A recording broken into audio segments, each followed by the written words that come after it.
प्रिय छात्रों, आज के इस व्याख्यान में मैं आपको भक्त कवियत्री मीराबाई के बारे में जानकारी प्रदान करना चाहूँगा। भक्ति काल हिंदी साहित्य के इतिहास का वह बड़ा महत्वपूर्ण काल है जिस काल में हमारा जो साहित्य था वो साहित्य दो भागों में बांटा गया था। एक साहित्य निर्गुण काव्य परंपरा को लेकर के चल रहा था, तो उसी काल में दूसरा जो साहित्य था वो सगुण काव्य परंपरा को लेकर के चल रहा था।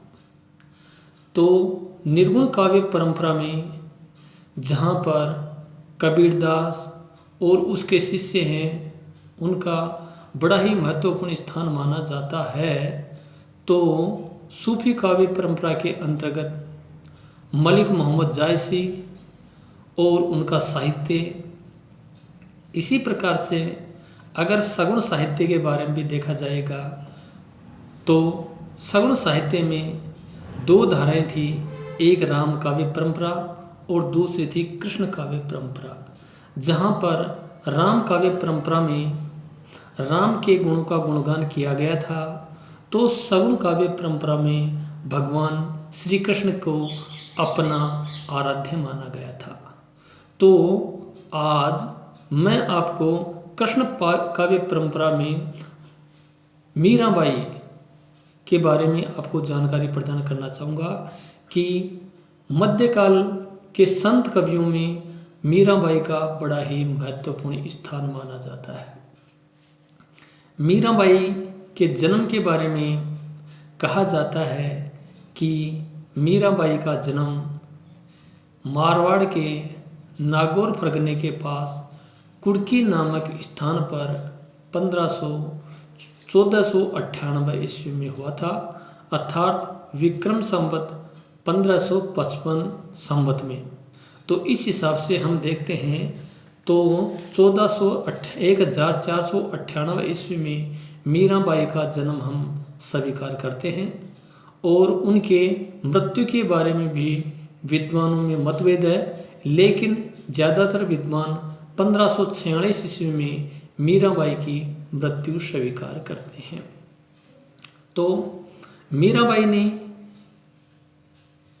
मध्यकाल में यानी इनका पालन पोषण राव दुद्दा ने किया था। इनके पिता का नाम रतन सिंह था और मीराबाई रतन सिंह की एकमात्र इकलौती संतान थी। जब मीराबाई की माँ का देहांत हो गया तो मीराबाई का पालन पोषण भी मेड़ता के महलों में राव दुद्दा ने ही किया था। कहते हैं कि एक बार बचपन में मीराबाई ने अपनी माँ से पूछा था कि माँ मेरा पति कौन होगा। तो कहते हैं कि माँ ने यह जवाब दिया था कि बेटा तेरा पति भगवान श्री कृष्ण होगा। जब वो 7 वर्ष की थी तो मीराबाई की मृत्यु हो गई, और जब वो 11 वर्ष की हुई तो उनका विवाह मेवाड़ के महाराणा सांगा के ज्येष्ठ पुत्र भोजराज के साथ कर दिया गया था।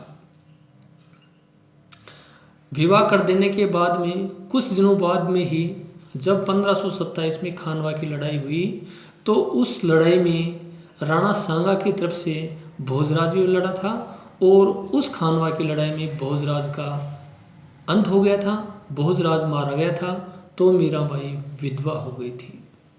विधवा होने के बाद में मीराबाई ने यानी बहुत कष्ट सहन किए, और मीराबाई का जब मन नहीं लगा तो वह साधु सन्यासियों की संगत में बैठने लगी और भगवान श्री कृष्ण के गुणों का गुणगान करने लगी। यह कार्य उनके घर वालों को और उनके देवर विक्रमादित्य को बड़ा ही बुरा लगा। तो विक्रमादित्य ने मीराबाई को परेशान करने के लिए मीराबाई के पास में विष का प्याला भेजा, जिसे मीराबाई ने अमृत समझ करके पी लिया था। और उसके पास में यानी बिच्छू उनके बिस्तरों में छुटवाए गए, यानी सर्प उसके पिटारे में भेजे गए। लेकिन भगवान श्री कृष्ण की कृपा से वो सर्प था वो शालिग्राम की मूर्ति में परिवर्तित हो गया, और जो पिटारा था वो फूलों की सैया बन गई, और जो उनके बिस्तरों में बिच्छू छुटवाए थे, वो भी अन्य रूपों में परिवर्तित हो गए थे। तो मीराबाई को जब असहनीय कष्ट होने लगे तो उन्होंने अपने राजपाट और महलों का त्याग कर दिया। और मीराबाई जब अपने महलों का त्याग करके यानी दक्षिणी राजस्थान से आगे निकल कर के गुजरात में चली गई और गुजरात में रणछोड़ दास के मंदिर में पूजा करते करते कहते हैं कि मीराबाई भगवान श्री कृष्ण की मूर्ति में ही समा गई थी। इसके बाद में कहा जाता है कि मीराबाई के शरीर को किसी ने भी नहीं देखा था। अब मीराबाई पर भगवान श्री कृष्ण की भक्ति का प्रभाव कैसे पड़ा, तो इसके संबंध में यह भी माना जाता है कि इनके जो दादा थे रावदुद्दा, वो कृष्ण भक्त को मानने वाले थे और कृष्ण भक्त होने के कारण ही यानी मीराबाई के बालकपन पर यानी भगवान श्री कृष्ण के गुणों का प्रभाव पड़ा और उन्होंने मीराबाई ने उन्हें अपना पति मान लिया था और उनके चरणों में बैठ करके भगवान श्री कृष्ण के गुणों का गुणगान किया था। तो इस प्रकार से मीराबाई ने अपना जो साहित्य लिखा है वो साहित्य कई प्रकार से लिखा है और उस साहित्य में राजस्थानी शब्दों के साथ में ब्रज भाषा का प्रयोग भी देखने का मिलता है और उसमें जो लोकल भाषा थी उस भाषा को भी देखा जा सकता है। अब मीराबाई ने हिंदी साहित्य के इतिहास में कौन कौन से रचनाएं लिखी, तो इसके बारे में गीत गोविंद की टीका जो मीराबाई की बड़ी ही महत्वपूर्ण रचना है। इसके बाद इन्होंने राग गोविंद है, राग सोरठ के पद है, नरसिंह जी को मायर है, स्फुट और चरित्र पद खूब सारे लिखे थे और इनके आधार पर हम मीराबाई का कवित्व भी स्वीकार करते हैं। तो मीराबाई के काव्य की प्रमुख विशेषताएं क्या क्या हैं, तो इनके बारे में कहना पड़ेगा कि मीराबाई के काव्य में हमें भाव पक्ष और कला पक्ष देखने को मिलता है। भाव पक्ष के अंतर्गत भी अगर इनके काव्य को देखा जाए तो इनमें संगीतात्मकता है, चित्रात्मकता है, लयात्मकता है और सरस कोमलकांत पदावली इसमें देखने को मिल सकती है।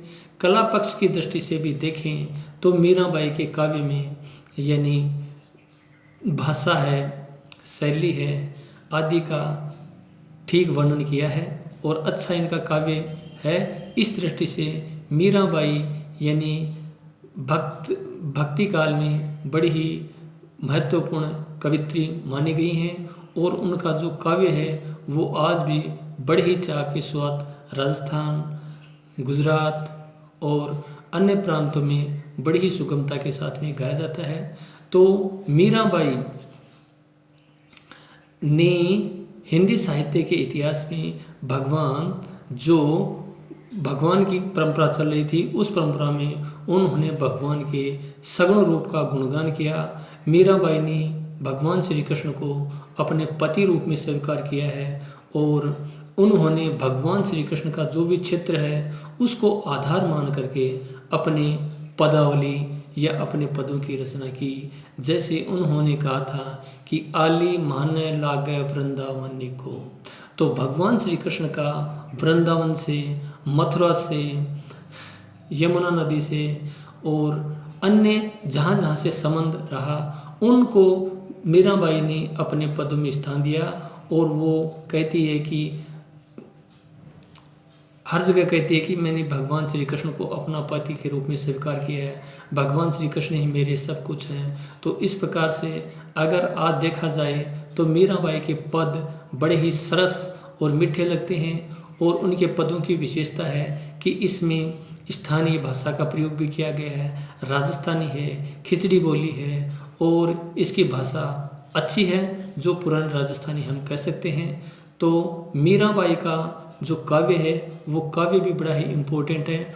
और मीराबाई जैसे संत थी तो संतों ने यानी जैसे उपदेश दिए हैं, जैसी भक्ति भावना की है। कुछ संत तो ऐसे हुए हैं जिन्होंने भगवान को निर्गुण रूप में माना और उन्होंने कहा कि सृष्टि के कण कण में विद्यमान है, इसे ढूंढने की कोई ज़रूरत नहीं है। लेकिन मीराबाई तो कहती है कि भगवान है वो सगुण रूप में है, वो मुझे हर जगह दिखाई देते हैं। तो भगवान श्री कृष्ण ही पूरे कार्य करते हैं, उनके बिना सब कार्य अधूरा है। तो उन्होंने यमुना नदी है और गोवर्धन लीला है और मथुरा है, ब्रजभूमि है, इसको लेकर के अपने अच्छे अच्छे पद लिखे हैं और इन पदों में उनकी भक्ति भावना को ही स्वीकार किया गया है। और कुछ विद्वान इसकी भक्ति को यानी एक सरस भक्ति के रूप में स्वीकार करते हैं कि मीरा भाई का भगवान श्री कृष्ण के प्रति जो प्रेम है वो अटूट है, उसमें बहुत ही गहराई है और वो प्रेम एक ऐसा प्रेम है जो कभी टूटे से भी नहीं टूट सकता।